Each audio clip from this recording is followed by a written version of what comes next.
Good afternoon.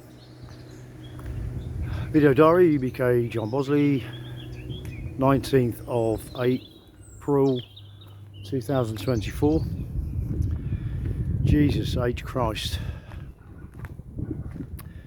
So obviously this is a recording for posterity.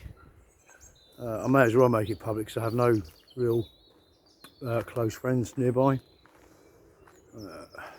And there are family estrangements, which mean that I'm quite isolated here, which was by my own volition, but not as isolated as I thought I'd be, because moves are being made to remove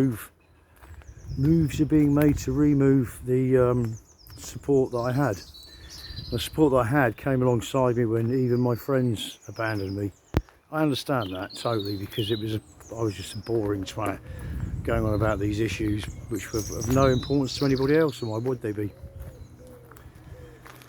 They weren't actually that important to me, not important enough for me to potentially for a man to risk everything he's ever had in his life, everything he's got. My biggest strength's been my biggest weakness. I've managed to continue a veneer of toughness all my life, which disguises the person I really am, which is what I was trying to do or express through the business venture that I had no option but to attempt due to let's have a look at Roxy. Hang on. Ready?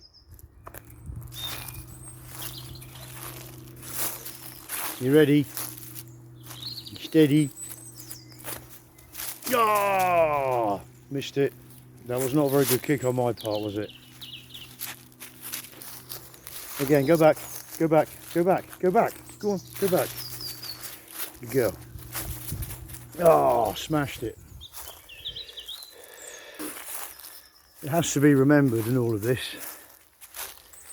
All I was doing initially, I thought, was just asking a few questions about a new facility, which was a new facility. It wasn't a redevelopment. If it's new materials and stuff, it's a new development. But from telling you just putting up some lights and then just doing it, putting some new ramps in, well, you disguise the fact, or the heights of the ramps, which is crucial to anybody who's concerned about how much noise is going to be created. And you installed it above the railway line, negating the embankment which was previously kept all the noise on that side, such as it was from plywood and timber ramps, which don't make any noise.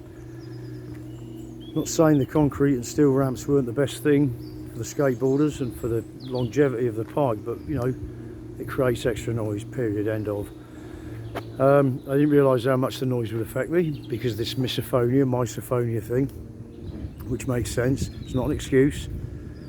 But the only reason I lost my shit was this. Yes, boo-hoo, I had things I was trying to deal with. Okay, yes, the history of how my mother died is will always trouble me. However, I wanted it to trouble me in the future in a way that didn't hamper my whole life, as everybody else who was affected.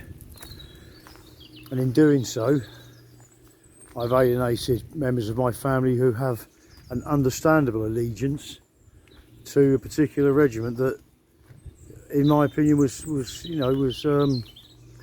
largely involved in what happened, and not in a particularly positive way. I understand my brother's loyalty to the regiment because the regiment's looked after them, and it's a very, very good regiment. But however, it doesn't change the facts, and the facts trouble me. I would have liked to have seen a monument there many years ago. I don't know. Well, I do know why it's taken 50 odd years to get a monument. I suspect that's only because Grangers are buying the place, and somebody told them, I believe it was Carl, our brother, that told them of what had happened there, and they had no idea. Because of the little stump that had been there for 50 years, it's kind of surrounded by bushes, and who would have known what it was about anyway. Coupled with the fact that, understandably, the Paras left Aldershot by leaving a brilliant statue in the little gardens there in the town centre. Really impressive statue, but it would have been nice if, or an act of humility, if you at least recognise that people working at the base died you know, while helping you maintain what you did.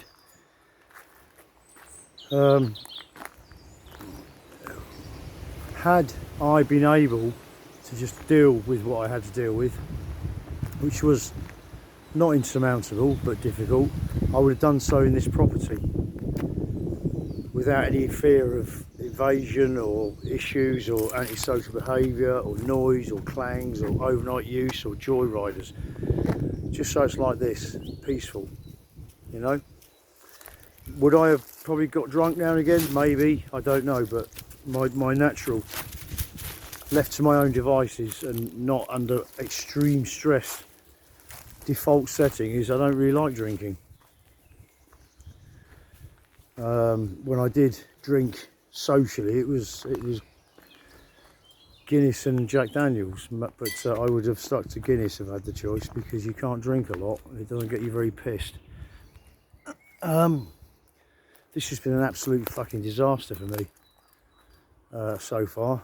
It's absolutely destroyed my life. I've now got a massive criminal record. It's worth noting though, I mean, of my criminal records, how many are actual, you know, for physically beating somebody up and leaving marks on them, battering them and kicking them and going too far. There's loads of threats, telecommunications, fuck off, leave me alone or I'll do this, or fuck off and leave me alone, I'll do that. But I don't recall, apart from one incident many years ago, that where I did go too far, and I am certainly ashamed of that. Nobody was badly hurt, but it was uncalled for and inexcusable. But the problem is, when you go around being the way you are because of how you've had to be, because of how you've had to be, people believe it. It's only the people that get close to you that know that underneath you're not that person. You're actually quite a caring person. I'm not saying I'm a saint, I'm not. Do I let people down? Yes, of course I do. Do I, you know, keep on my promises? Probably not. But by fuck, I've had more reason to try harder than most, because I knew I was a twat when I got into adult life. I knew why, but it was no excuse. I didn't want to be a twat all my life. I haven't succeeded yet, clearly, but I did not look for this war with the council. All I was trying to do was to get some answers to some glaring omissions. Why haven't you done that? Why have you disguised this? Why aren't you being honest about that? Why haven't you closed it at night like you said you would? How come you've been waiting for a part for the gate to close it for 3 years? It's ridiculous. It's rubbish. You can put a motorcycle chain lock round the gate. I'm not being a miserable bastard for the joyride. It's just that the noise of the activities there are above the whole community, and they disturb a lot of people. Most people won't bother complaining because they don't see any point. And for God's sake, I can see why now. People have a right to have some sort of, you know, say over their environment. Okay, if it's progress and something really major utility needs to happen, then fair enough, you know, you sometimes have to take it on the chin, but there was no need for any of this. From a construction point of view, from a planning point of view, there was no need for it. Absolutely no need for it. And no need for my friend and former resident to well, suffer the way he did before he succumbed to a heart attack. And even the events, you know, some months before he died, the stones raining down on people's houses. How is that okay? And what was done to reassure people, oh, that won't happen again? And I'm the villain. I'm the scumbag. Yeah, I lost my shit with the help of alcohol, because nothing that was accepted and a normal way of corresponding and well, what about this please, and you know, why wouldn't you do that kind of stuff. And admittedly, not a lot of people want to bother. I understand that. I admit now that I was bothering because the noise did really bother me, and now that it would appear the police are more interested in exacerbating and embellishing my transgressions, which were screams for help, but they're not interested in my safety or the safety of my property. Clearly, that's been demonstrated and not explained. and yet they'll do house to house, door to door inquiries about my conduct because I've been in the street shouting and bawling and being drunk and collapsing and being about a human pile of mess. And yet 3 years ago I was running a project worth 5.5 million and during COVID, and returned the biggest profit that company had ever had on a job, and now I'm reduced to this. It's still not over. I'm not Cole Bosley, okay? I'm not so annoyed about my mum's death that I'm going to start, you know, doing something really drastic, okay? It wouldn't change a thing, I know that. All I'm trying to do, or all I've worked to do recently, is to try and give me and my dog somewhere that we can just chill out together, because I trust her. She won't let me down or shit all over me. And that's probably the first living thing I found that won't. But the only two people that came alongside me when I was absolutely fucking rock bottom, and I thought I'd been rock bottom before, but that was fucking hell, that was a false floor, that fucker. There's another 28 fucking levels to go. Well, I think I'm about there now. So, as an exercise in tenacity, I feel fucking stupid for even carrying on. But I will, because I've got something I love, and I'm gonna preserve my life with her at all costs. And that's not a threat to anybody. I just want to be left alone. I just want to come and go from my house safely. And in time, I just want to get back. I want to get my driving license back. I want to get back to work, and I want to get back to being, well, or become a beneficial member of this community, not society maybe, but this community. If I'm stuck to live here for probably another 10 months, I don't know, 12 months, no, December probably, when my probation ends. But I've been in prison for this. I would never have gone to prison. I'd never have drunk so much. If I'd have been drunk now and again, I would have done so in the seclusion of this big garden or in my hut, because I wouldn't have been drunk because of anything out there that I wanted to scream and shout about. I was just trying to work out the past and what happened and how to move forward from it. And this has taught me now that you can't trim everything away in life. You can't box it off. Some things are just boxes you got to put away that are puzzles with bits missing, and you just got to put them in the loft and fucking get on with it, metaphorically speaking. I cannot fucking believe what's happened here. And if the accounts of the police going around to one of my supporters, or one of the two only people that came alongside me when I was scaring the bejesus out of other people and frightening the fuck out of her, and threatening a 74-year-old woman who is the widow of the man I mentioned, who died or succumbed to a heart attack in his dealings with me, and with me jointly, eventually, with trying to open up some sort of conversation with the people responsible for this. Just wasn't happening. His frustration got the better of him, ultimately, and it eventually got the better of me.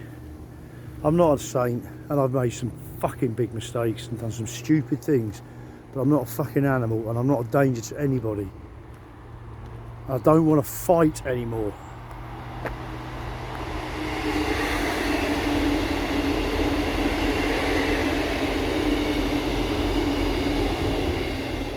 I'm done with fighting. I had to do it when I had to do it. I didn't like it, and I wasn't all that good at it, but I got away with it.